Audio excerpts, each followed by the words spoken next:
पंचायती चोणां नूं लैके माहौल किहो जिहा। हालांकि पंचायत के जिहड़े काम हुंदे ने मैं कहना वो भी नाल ही दिखा दईए। प्रबंध नालियां दा बहुत ही खस्ता हालत दे विच है इस जगह ते। पता नहीं हुण नवीं पंचायत जिहड़ी चुनी जाऊगी वो किहो जिहा माहौल इत्थे बनाऊगी।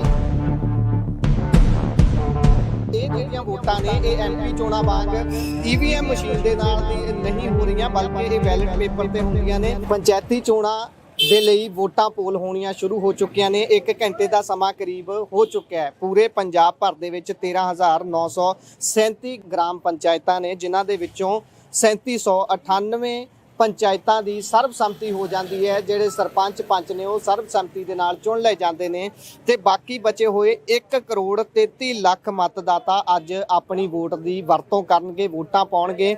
ਇਸੇ ਮੁਤਲਕ ਮਾਹੌਲ ਦੇਖ ਸਕਦੇ ਹੋ। ਇਸ ਸਮੇਂ ਪੋਲਿੰਗ ਬੂਥਾਂ ਦੇ ਉੱਪਰ ਲੋਕਾਂ ਦਾ ਆਉਣਾ ਦਾ ਤਾਂਤਾ ਲੱਗਿਆ ਹੋਇਆ ਹੈ, ਆਉਣਾ ਸ਼ੁਰੂ ਹੋ ਚੁੱਕੇ ਨੇ। ਲੰਬੀਆਂ ਲਾਈਨਾਂ ਲੱਗੀਆਂ ਹੋਈਆਂ ਨੇ, ਕਤਾਰਾਂ ਲੱਗੀਆਂ ਹੋਈਆਂ ਨੇ। ਕੁਝ ਸ਼ਰਤਾਂ ਇੱਥੇ ਲਿਖੀਆਂ ਹੋਈਆਂ ਨੇ ਕਿ ਮੋਬਾਈਲ ਫੋਨ ਅੰਦਰ ਲੈ ਕੇ ਨਹੀਂ ਜਾ ਸਕਦੇ।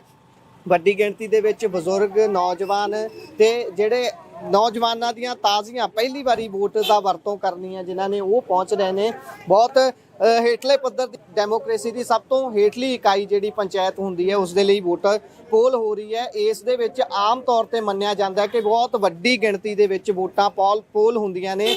ਕਈ ਵਾਰ ਪੋਲ ਹੋਣ ਵਾਲੀਆਂ ਵੋਟਾਂ ਦੀ ਗਿਣਤੀ ਇੰਨੀ ਜ਼ਿਆਦਾ ਵੱਧ ਜਾਂਦੀ ਹੈ ਕਿ ਉਹ 98-99% ਤੱਕ ਵੀ ਵੋਟਾਂ ਪੋਲ ਹੋ ਜਾਂਦੀਆਂ ਨੇ।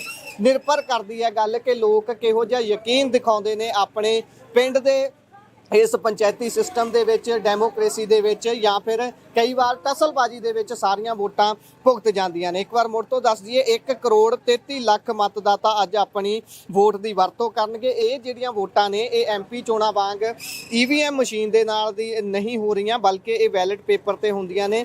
ਬੈਲਟ ਪੇਪਰ ਜਿਸ ਦੇ ਵਿੱਚ ਪੇਪਰ ਦੇ ਉੱਪਰ ਚੋਣ ਨਿਸ਼ਾਨ ਹੁੰਦੇ ਨੇ, ਉਹਨਾਂ ਦੇ ਉੱਪਰ ਟਿਕ ਕਰਕੇ ਉਸ ਨੂੰ ਇੱਕ ਤਰਤੀਬ ਸਾਰ ਤੈਅ ਲਗਾ ਕੇ ਬੈਲਟ ਪੇਪਰ ਨੂੰ ਉਸ ਡੱਬੇ ਦੇ ਵਿੱਚ ਪਾਉਣਾ ਹੁੰਦਾ ਹੈ, ਜਿਸ ਤੋਂ ਬਾਅਦ ਤੁਹਾਡੀ ਵੋਟ ਪੋਲ ਹੋਈ ਮੰਨੀ ਜਾਂਦੀ ਹੈ। ਮੈਂ ਚਾਹੂੰਗਾ ਇੱਕ ਵਾਰ ਇੱਧਰਲੇ ਬੰਨੇ ਨੂੰ ਜਾਂਦੇ ਹੋਏ ਅਸੀਂ ਤਸਵੀਰਾਂ ਦਿਖਾ ਦਈਏ ਕਿ ਲੋਕ ਆ ਰਹੇ ਨੇ। ਬਜ਼ੁਰਗਾਂ ਨੂੰ ਵੀਲ ਚੇਅਰਾਂ ਦੇ ਉੱਪਰ ਵੀ ਲਿਆਂਦਾ ਜਾ ਰਿਹਾ ਹੈ। ਅੱਗੇ ਜਿਹੜੇ ਵੱਖ-ਵੱਖ ਪਾਰਟੀਆਂ ਨੇ ਆਪਣੇ ਬੂਥ ਵੀ ਲਗਾਏ ਹੋਏ ਨੇ ਜਿੱਥੇ ਪਰਚੀਆਂ ਦਿੱਤੀਆਂ ਜਾ ਰਹੀਆਂ ਨੇ।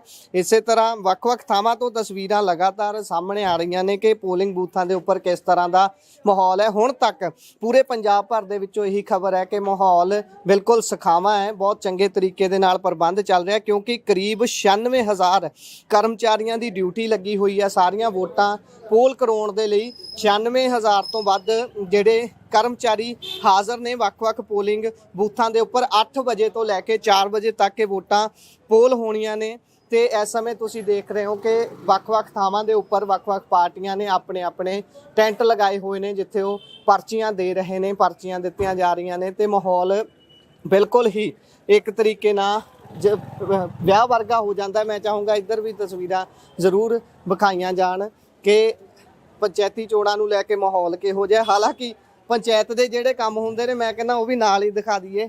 ਪ੍ਰਬੰਧ ਨਾਲੀਆਂ ਦਾ ਬਹੁਤ ਹੀ ਖਸਤਾ ਹਾਲਤ ਦੇ ਵਿੱਚ ਹੈ ਇਸ ਜਗ੍ਹਾ ਤੇ। ਪਤਾ ਨਹੀਂ ਹੁਣ ਨਵੀਂ ਪੰਚਾਇਤ ਜਿਹੜੀ ਚੁਣੀ ਜਾਊਗੀ ਉਹ ਕਿਹੋ ਜਿਹਾ ਮਾਹੌਲ ਇੱਥੇ ਬਣਾਊਗੀ ਕਿ ਇਹਨਾਂ ਸਾਰੀਆਂ ਚੀਜ਼ਾਂ ਨੂੰ ਸੁਧਾਰਿਆ ਜਾਊਗਾ।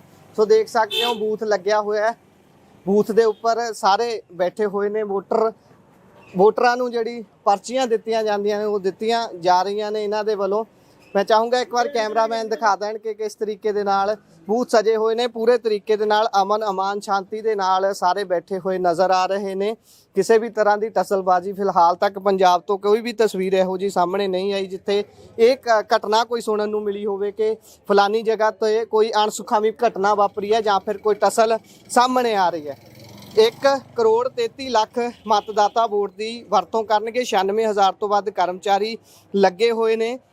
ਇਹਨਾਂ ਦੇ ਵਿੱਚ ਜੇਕਰ ਪੰਚਾਂ ਸਰਪੰਚਾਂ ਦੀ ਸਰਬਸੰਮਤੀ ਦੀ ਗੱਲ ਕਰੀਏ 3798 ਸਰਬਸੰਮਤੀ ਦੇ ਨਾਲ ਸਰਪੰਚ ਚੁਣੇ ਗਏ ਨੇ ਅਤੇ ਇਸ ਤਰੀਕੇ ਨਾਲ ਤੁਸੀਂ ਤਸਵੀਰ ਦੇਖ ਰਹੇ ਹੋ ਵੱਖ-ਵੱਖ ਪੋਲਿੰਗ ਬੂਥ ਟੇਬਲ ਲਾ ਕੇ ਪਰਚੀਆਂ ਦਿੱਤੀਆਂ ਜਾ ਰਹੀਆਂ ਨੇ।